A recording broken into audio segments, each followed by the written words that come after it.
பொதுவாக இந்த மாதிரியான பொது நிகழ்ச்சியில் கலந்துக்கிறதே கிடையாது. வேலுப்பிரகாஷ் சாரோடைய விஷயன்றதுனால மட்டும்தான் இதில் கலந்துக்கிட்டேன். அதுக்கு முக்கியமான காரணம், இந்த மாதிரி கொள்கை புரட்சின்னு போகிறவங்கெல்லாம் தோற்றுறக்கூடாது. தோற்றுறதுனா நம்ம ஊரில் என்ன ஒரு கணக்கு வச்சுருப்பாங்கன்னா, என்னென்னா பேசுனா கடைசியில் என்ன ஆச்சு பார்த்தியா, அதனால் கடைசியில் அம்போன்னு விட்டானுங்க பார்த்தியா எல்லோரும் அப்படின்னு சொல்லுவாங்க. அந்த பயம் எனக்கு இருந்தது. தம்பி ராஜ்குமார் கூட நான் அதை பேசிக்கிட்டே இருப்பேன். கடைசி நேரத்தில் அவர் ஆஸ்பத்திரியில் இருக்கும்போது அவருக்கு நிறையா பொருள் உதவி தேவைப்பட்டுச்சு. அதுக்கு நிறைய நண்பர்கள் உதவி செஞ்சாங்க. அண்ணன் சத்யராஜன்கிட்டலாம் நம்ம தான் கொண்டு போனோம்.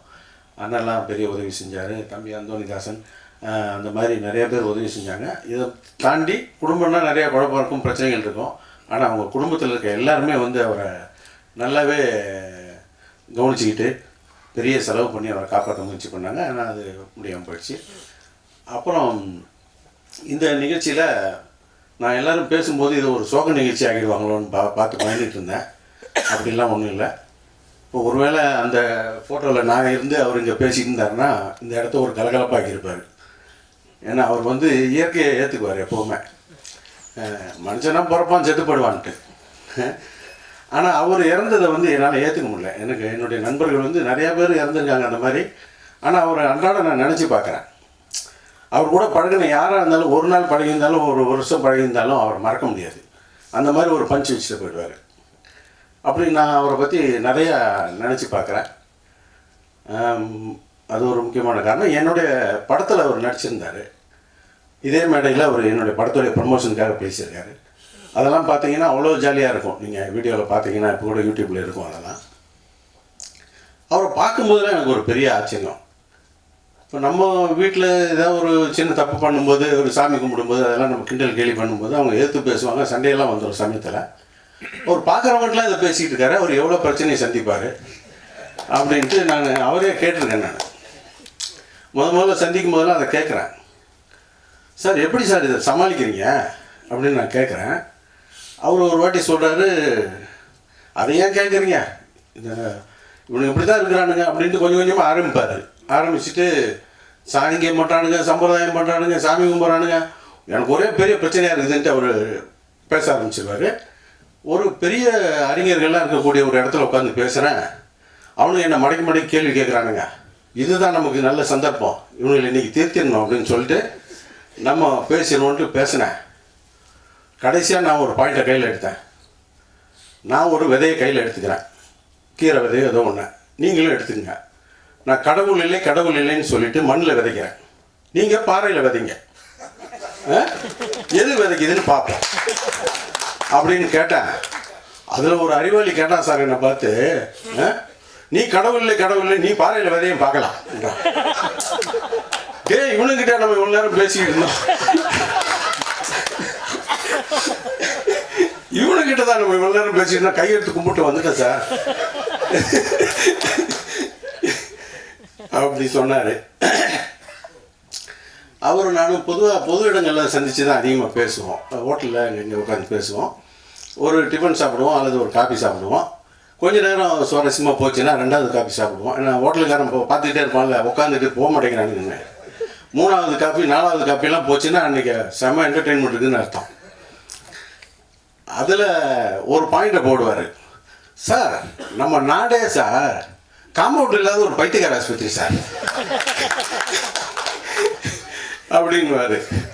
அப்போ இன்றைக்கி இருக்குது என்டர்டெயின்மெண்ட்டு அப்படின்னு சொல்லிட்டு அஞ்சாவது காஃபி வரைக்கும் போயிடும். அன்றைக்கி செம காமெடியாக பேசுவார். பேசின விஷயத்தே தான் பேசுவார், இந்த மூட நம்பிக்கைகளை பற்றியும் கடவுளை பற்றியும் தான் பேசுவார். ஆனால் ஒரு நாள் பேசுனதை மறுநாள் பேச மாட்டார். அப்போ அவ்வளோ சிந்திச்சுக்கிட்டே இருக்கார் அதை பற்றி. அதனால தான் அப்படி பேச முடியுது. இப்போ என்ன நீங்கள் 10 மேடையில் ஏற்றுறீங்கன்னா 11வது மேடையில் பேசுனதை பேசிடுவேன். ஆனால் அவர்கிட்ட நான் பேசினப்போ ஒரு நாளும் பேசின வார்த்தை திரும்ப பேசுனது கிடையாது. ஏன்னா அதை பற்றியே சிந்தனை. அப்படி ஒரு ஒரு மாமனிதர். ஒரு நாள்லாம் ஒரு கதை சொல்கிறாரு, என்கிட்ட உட்காந்து சொல்லிக்கிட்டு இருக்காரு. சொல்லும்போது நான் அவரை கேட்குறேன், இதுதான் கதை அப்படின்னு சொல்லி முடிக்கிறாரு. சரி சார், அதுக்கு என்ன இப்போ என்ன இது என்ன பண்ண போகிறீங்கன்னா, இது கதைங்க அப்படின்னாரு. என்ன பண்ண போகிறீங்க, இதெல்லாம் படமாக எடுத்தால் நல்லாயிருக்கும் அப்படின்றாரு. சார் இந்த கதையை எனக்கு கொடுத்துருங்களான்ட்டார். எடுத்துங்க சார் அப்படின்ட்டாரு. அப்போ என் படம் சென்சாரில் போய் மாட்டிக்கிட்டு 48 கட்டோடு நிற்கிது பேண்டாகி. இந்த படம் வெளியே வராது, இதை என்ன பண்ணுவேன்னு கேட்டார். சரி, அதை அப்புறம் யோசிப்போம். இதை ஏன்னா அந்த கதை அப்படியேப்பட்ட ஒரு கதை. தந்தை பெரியார் வாழ்நாள் முழுவதும் எதை சொல்லணும்னு நினச்சாரோ அது ஒரு 2 மணி நேரம் படத்துக்குள்ளே அடங்கிடும். அப்படி ஒரு கதையை எனக்கு கொடுத்துருந்தாரு. அவரோட பேசி பழகின யாருக்குமே அவருடைய பாதிப்பு இல்லாமல் இருக்காது. அவரை கடைசி காலத்தில் இவ்வளோ பெரிய ஒரு மேடை போட்டு அவருக்கு நம்ம சரியான மரியாதை செலுத்திக்கிட்டு இருக்கோம் அப்படின்றதுல எனக்கு ஒரு சந்தோஷம். அதில் நானும் கலந்துக்கிறது எனக்கு ரொம்ப சந்தோஷம். வேலு பிரபாகரன் அவருடைய நினைவேந்தல் படத்திறப்பு நிகழ்வில் கலந்து கொண்டிருக்கின்ற புரட்சி தமிழன் சத்யராஜ் அவர்களே, திராவிட விடுதலை கழகத்தின் பொதுச் செயலாளர் ராஜேந்திரன் அவர்களே, மதிப்புக்குரிய வேலு பிரபாகரனுடைய சகோதரர்களே, இந்த நிகழ்வை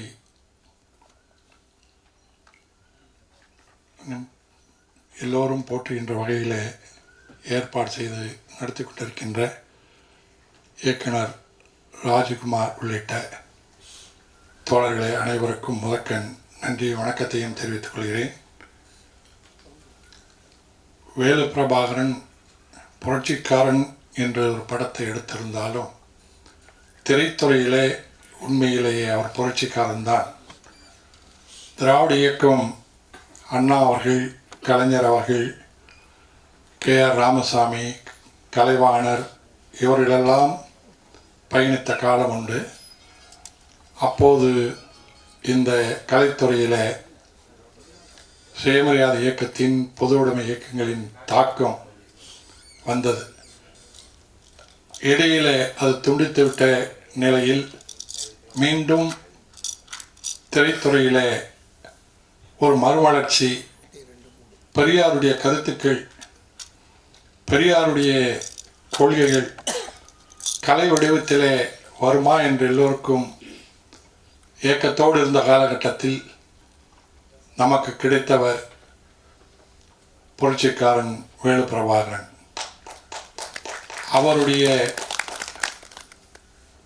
அண்ணா, கலைஞர், கே.ஆர். ராமசாமி, கலைவாணர், எஸ்.எஸ்.ஆர். இன்னும் உங்களுக்கும் திரைத்துறை தொடர்புள்ளவர்கள் நிறைய இன்னும் அதிகமான பேர் தெரியும். ஆனால் அவர்களெல்லாம் எந்த அளவுக்கு திரையிலே கருத்துக்களை கொண்டு செல்ல முடிந்தது என்கின்ற போது அதையும் தாண்டி பெரியாருடைய கொள்கைகளை நேரடியாக சொல்லுகின்ற தன்மையிலே நமக்கு தோழர் வேலு பிரபாகரன் கொடுத்தார். ஒரு பாடல், கடவுள் மறுப்பு பாடல், அது யார் எங்கேயும் நாம் கேட்க முடியாது. இன்றைக்கும் நாம் பேசுவதை விட அந்த இசை வடிவிலே அது வருகின்ற போது எல்லோர் மனதிலும் கடவுள் இல்லடா, கடவுள் இல்லடா என்று ஓங்கி ஒலிக்கின்ற அந்த குரல், இது வேறு எந்த இதற்கு முன்பு திரைத்துறையில் இருந்தவர்களால் இவ்வளவு துணிவு யாருக்கும் வரவில்லை. ஆனால் இவருக்கு இருந்தது. அந்த வகையில் ஒரு தான் நேசித்த கொள்கைகளை சமரசமின்றி நேரடியாக இங்கே ராஜ்குமார் அவர்கள் சொன்னது போல வேறு யாரும் சொல்லாத கருத்துக்களை திரையில சொல்லுவது, இது சொன்னால் இன்றைக்கு திரைப்படம் என்பதே பொருளாதாரத்தை வைத்துத்தான் வசூலாகுமா, ஓடுமா என்றெல்லாம் வைத்துத்தான் திரைப்படங்களை தயாரிக்கப்படுகின்றது. ஆனால் இதை பற்றியெல்லாம் கவலைப்படாமல் ஒருவர் திரைப்படத்தில் தொடர்ந்து எடுத்து அது வெற்றியும் பெற்றிருக்கின்றது. இதை சொன்னால் வசூலும் ஆகும் என்பதை நிரூபித்து காட்டியிருக்கின்றார் புரட்சிக்காரன் வேலு பிரபாகரன். அவருடைய இந்த செயல் மதிப்புக்குரிய சத்யராஜ் அவர்கள், அவரும் அதை விரிவாக பேசுவார். கோவையில் ஒரு செய்தியை சொன்னார். வேலு பிரபாகரன் தான் எடுத்த படம் அது பேசப்பட்டு வடநாட்டிலிருந்து ஒரு இயக்குனர் அவரை சந்தித்து இதே கருத்தை அங்கே இந்தியில் எடுக்க வேண்டும் என்று அவரோடு பேசி போய் எடுத்த படம் தான் PK என்று இந்தியாவிலே இன்றைக்கு முதல் வசூலை ஏற்படுத்தி இருக்கின்ற அந்த படம். அதன் கரு பிரபாகரனுடைய கரு. இந்த கொள்கைகள் இன்றைக்கு அந்த திரைப்படம் எடுத்தால் ஓடுமா வசூலாகுமா என்பதை தாண்டி இன்றைக்கு சமூகத்திலே அது சொல்லுகிற வகையில் சொன்னால் அதுதான் இன்றைக்கு வெற்றி பெறும் என்ற தன்மையை உருவாக்கி கொடுத்தது மதிப்புக்குரிய பிரபாகரன் அவர்கள். பெரும் மதிப்புக்குரிய தோழர்களே, இந்த கருத்துக்களை, புரட்சிகரமான கருத்துக்களை, சமூக சீர்திருத்த கருத்துக்களை, பொது உடைமை கருத்துக்களை இதை ஒரு காலத்தில் பேசுகின்ற போது மேடைகளை கூட பேசுவால் ஒரு சிறு கூட்டம் மட்டுமே கேட்டது. அதிலும் மிக மிக குறைவானவர்கள் மட்டுமே ஏற்றுக்கொண்டார்கள். ஆனால் அது பெரிய மாற்றத்துக்கு உருவானது கலை வடிவத்திலே வந்தபோது தான். திராவிட இயக்கம் அதை முன்னெடுத்து, அண்ணா, கலைஞர் போன்றவர்கள் முன்னெடுத்து வந்தபோது தான், கலை வடிவத்திலே வந்தபோது இந்த கருத்துக்கள் மக்களிடத்தில் எளிமையாக போனது, வரவேற்பு பெற்றது. அப்படித்தான் அண்ணா அவர்கள் சந்திரமோகன் என்ற ஒரு நாடகம், அந்த நாடகத்துக்கு பெரியாரை அழைத்திருந்தார். பெரியாரும் அந்த நாடகம் பார்க்க போயிருந்தார். அந்த நாடகத்தில் ஒரு காட்சி, அண்ணாவும் அந்த நாடகத்தில் நடிக்கிறார். அண்ணா அந்த நாடகத்தில் முதலாளியாக நடிக்கின்றார். அவர் முதலாளி, அவர்கிட்ட வேலை செய்யக்கூடிய ஒரு பணியால் ஒரு நாள் வந்து அண்ணா இடத்துல, அண்ணா, நான் சிதம்பரத்துக்கு போக வேண்டும், தில்லை நடராஜனை தரிசிக்க வேண்டும், எனக்கு 2 நாள் விடுமுறை வேண்டும் என்று சொல்லுகிறார் அந்த பணியால். உடனே அண்ணா சம்மதித்து போய் வா என்று அனுப்பி விடுகிறார். 2 நாள் அந்த சிதம்பரம் நடராஜரை பார்த்துவிட்டு வந்து 2 நாள் கழித்து அந்த பணியால் வருகின்றார். வருகின்ற போது அண்ணா வீட்டின் முற்றத்தில் ஒரு சாய்வு நாற்காலியில் உட்கார்ந்து ஒரு பத்திரிகை, காலை நேரத்தில் பத்திரிகை படித்து கொண்டிருக்கிறார். அவர் முதலாளி படித்து கொண்டிருக்கிறார். அந்த பணியால் வந்தவர் வணக்கம் சொல்லிட்டு போகிறார்.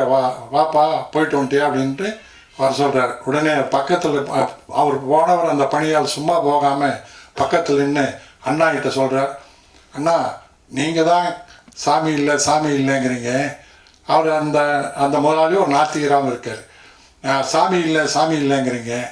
இங்கே வந்து சிதம்பரத்தில் வந்து பாருங்கள், நடராஜன், தில்லை அம்பல நடராஜன் ஆடுகின்ற காட்சியை காண்பதற்கு 1000 கண் வேண்டும். அந்த அளவுக்கு அந்த காட்சி, கண்கொள்ளா காட்சி என்ன அது என்று முதலாளியாக சொல்கிறார். முதலாளி கண்கொள்ளா காட்சி முதலாளி என்று அந்த பணியார் சொல்கிறார். அண்ணா பணிவா அவர் இடத்துல, அப்படியா, எப்படி நின்னார் நடராஜர் அப்படின்னு, எப்படி நின்று இருந்தார், எப்படி நின்னார்னு கேட்டோடனே இந்த பணியால் 2 காலையும் தூக்கி இப்படி கையை ஆசிச்சு ஒரு ஒத்த காலில் டான்ஸ் ஆடுற மாதிரி, பரதநாட்டியம் ஆடுற மாதிரி நிற்கிறார். அண்ணா திரும்பி பார்க்கவே இல்லை. அப்புறம் கொஞ்சம் 2 நிமிஷம் ஆகுது, 3 நிமிஷம் ஆகுது. அண்ணா பத்திரிகை படிச்சுட்டே இருக்கார் பார்க்கில். உடனே ஒரு 5 நிமிஷம் 6 நிமிஷம் ஆன உடனே அந்த பணியால் கேட்குறார், அண்ணா பார்த்தீங்களாண்ணா அப்படிங்கிறார். இல்லை, நல்லா அருமையாக இருக்குது, நில்லு அப்படிங்கிறார். அண்ணா பார்த்துட்டிங்களாண்ணா அப்படிங்கிறார். நில்லுப்பா, நல்லா அருமையாக இருக்குப்பா, கண்கொள்ளா காட்சிப்பா அப்படிங்கிறார். உடனே பணியால் கோபமாக முதலாளிகிட்ட சொல்கிறாரு, அவர் கால் வலிக்குதுண்ணா அடிக்கும்போது அண்ணா சொல்கிறாரு, தில்லையில் 1000 வருஷமாக நடராஜன் ஒத்த காலில் நின்று ஆடுறாரு, கண்கொள்ளா காட்சியாக இருக்குது, உன்னால் ஒரு 5 நிமிஷம் நிற்க முடியலையா அப்படின்னு அண்ணா திருப்பி கேட்குறாரு. அப்போ பட்டுன்னு அந்த பணியாளர் சொல்கிறாரு, அது நிற்கும் நான் கல் அப்படிங்கிறான். அது வரைக்கும் கடவுள் 1000 கண் வேணும்னெல்லாம் சொன்ன அந்த பணியால் அது நிற்குன்னா அது கல் அப்படிங்கிறான் அப்படின்னு சொல்கிறார். இதுதான் அந்த நாடகத்தின் கருத்து, போய் சேர்ந்ததற்காக வைக்கப்பட்ட கருத்து. அதை பார்த்துக்கிட்டு இருந்த ஐயா பெரியார் நாடக முடிவில் மேடையர் பேசுகின்ற போது சொல்கிறாரு, இதைத்தாண்டா நான் அப்போது 30 வருஷமாக மேடையில் பேசிகிட்டு இருக்கேன்.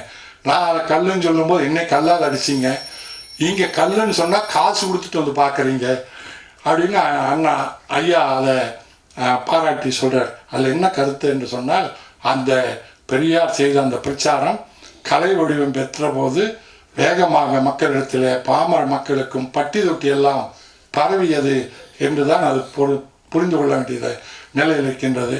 அப்படிப்பட்ட அந்த கலையை, திரைப்படத்தை இன்றைக்கு நமக்கு ஒரு பெரிய இழப்பு, திரைத்துறைக்கு மட்டுமல்ல, பெரியார் இயக்கத்துக்கு, பகுத்தறிவாளர்களுக்கு, தோழர்களுக்கு மிகப்பெரிய இழப்பு நமது தோழர் பிரபாகரன் மறைவு, இங்கே அவர் எப்படி சிறப்பான அவருடைய நெருங்கிய நண்பர் சிட்டிபாபு இங்கே தோழர் இருக்க, அவர் சொன்னார் ஒரு செய்தி. அங்கே மற்ற இயக்குநர்களுக்கெல்லாம் அவர் நிறைய அவரிடத்துல கற்றுக்கொண்டிருக்கின்றார்கள் என்று அவரெல்லாம் சொல்லுவாங்களாம். அது சொல்லும்போது ₹1 எடுத்துக்கொண்டால் அந்த ₹1 எப்படி செலவழிப்பது என்பதை அவரிடத்தில் தான் கற்றுக்கொள்ள வேண்டும். ₹1 எவ்வளவு சிக்கனமாக எப்படி செலவழிக்க வேண்டும் என்பதை அவரிடத்தில் கற்றுக்கொள்ள வேண்டும். அப்படி பெரியாரை போலவே, அதிலே கூட பெரியாரை போல இருந்து, அது மட்டுமல்ல கடைசி காலம் வரைக்குமே அவருடைய தோற்றம் பொழிவு எல்லாமே, அந்த தாடி தோற்றம் எல்லாமே அவர் விரும்பி ஏற்றுக்கொண்டு இருந்தால். கடைசியில் கூட இப்போ அவர் மறைவதற்கு 10 நாட்களுக்கு முன்பு கூட ஒரு வலைதளத்தில் ஒரு மீம்ஸ் போடுறாரு. அந்த திவசம் தரக்கூடிய செய்தியை போட்டு அதை விமர்சித்து ஒரு போடுறார். ஆயிரக்கணக்கிலே மக்கள் பார்க்கின்றார்கள். இது இப்படிப்பட்ட கடைசி வரைக்கும், மறைகின்ற வரைக்கும் அதே சிந்தனையோடு இருந்து மக்களுக்காக கலையை கொண்டு வந்த மதிப்புக்குரிய வேலு பிரபாகரனுக்கு வீர வணக்கம் செலுத்தி, அவரால் உருவாக்கப்பட்டு அவரோடு வந்த தோழர் வெங்காயம், நாங்கள்லாம் வெங்காயம் ராஜகுமார் என்று தான் நாங்கள் முதலில் அறிமுகமானோம். அவர் இடத்துல எங்களா அறிமுகமாகின்ற போது அந்த ராஜகுமார் இன்றைக்கு அவரை இடத்திலே பயிற்சி எடுத்து வந்தவர்கள். இனி இவர்களைப் போல பிரபாகரனைப் போல வர வேண்டும் என்று சொல்லி விடைபெறுகின்றேன். நன்றி, வணக்கம்.